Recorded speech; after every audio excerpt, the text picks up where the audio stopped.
Hello everybody, this is Jelle again, and today I'm gonna show you another trick with the butterfly knife, or the Balisong, whatever you wanna call it. So this one's called the wrist pass, which looks like this, and it's a actually pretty easy trick, but you gotta learn it good and not the way it's originally done. Otherwise you can cut yourself. Damn it.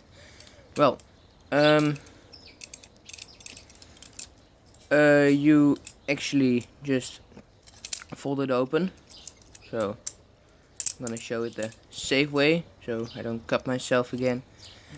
You just flip it over. Damn it! Now there's blood on the.